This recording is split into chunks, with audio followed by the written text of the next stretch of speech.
16 سے 39% خواتین کو پریگننسی میں اور ڈلیوری کے بعد 6 سے 12 ہفتے تک کانسٹیپیشن ہو سکتی ہے۔ اسی عمر کی خواتین جو پریگننٹ نہیں ہیں ان میں کانسٹیپیشن کی پرسنٹیج 7% ہے۔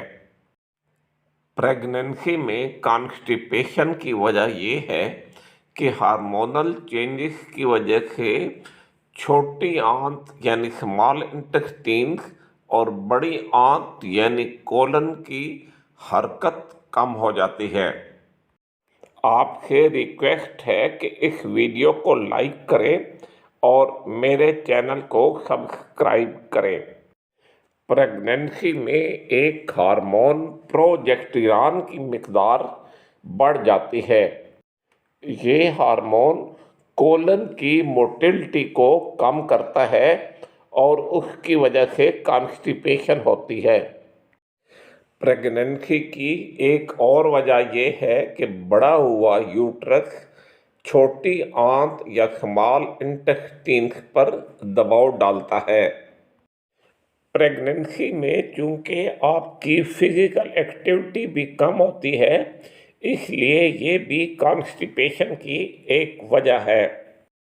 اگر پریگننسی کے دوران آپ کے جسم میں آئرن کی ڈیفیشنسی ہے تو آپ کو آئرن کی گولیاں دی جاتی ہیں، لیکن یہ ٹیبلٹس یعنی آئرن کی ٹیبلٹس بھی کانسٹیپیشن کی وجہ ہو سکتی ہیں۔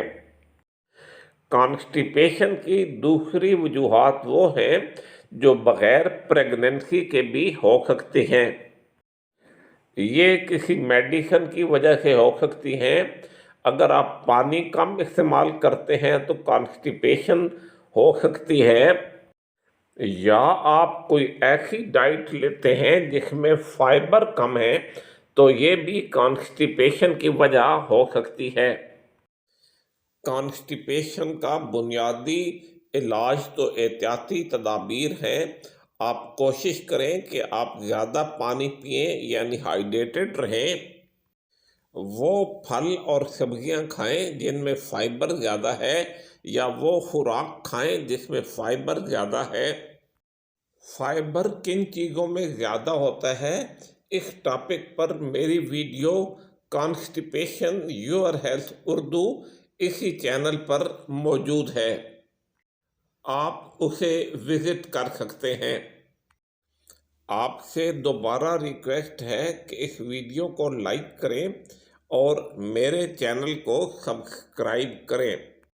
پھر دواؤں کا ایک گروپ ہے جنہیں بلک فارمنگ لیکسیٹیوز کہتے ہیں۔ یہ آپ کے سٹول کے والیوم کو بڑھا دیتے ہیں اور اس طرح سٹول کو آگے پاس ہونے میں آسانی رہتی ہے۔ ان کا فائدہ یہ ہے کہ یہ جسم میں ابزارب نہیں ہوتے اور بچے تک نہیں پہنچتے اور بچے کو کوئی نقصان نہیں پہنچاتے۔ ان دواؤں میں سائلم یعنی اسبغول شامل ہے، میتھائل سیلولوز اور پولی کاربوفل شامل ہے اور ویٹ ڈیکسٹرین شامل ہے۔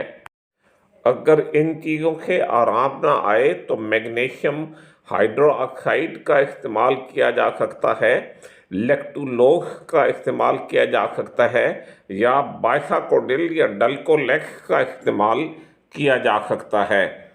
میگنیشیم ویسے بھی پریگننسی میں بعض کنڈیشنز میں استعمال کیا جاتا ہے اور اس کا اچھا سیفٹی ریکارڈ ہے۔ لیکٹولوز اور بائساکوڈل بہت ہی معمولی مقدار میں جسم میں ابزارب ہوتے ہیں۔ کیسٹر آئل جسے کیسٹرول بھی کہا جاتا ہے، اس کے استعمال کے بعد یوٹرس کی کنٹریکشنز شروع ہو سکتی ہیں اور منرل آئل کے استعمال سے کچھ فیٹ سالبل وائٹامنز کی جسم میں ابزارپشن نہیں ہوتی، اس لیے آپ کیسٹر آئل اور منرل آئل کو اوائڈ کریں۔ آپ سے دوبارہ ریکویسٹ ہے کہ اس ویڈیو کو لائک کریں اور میرے چینل کو سبسکرائب کریں۔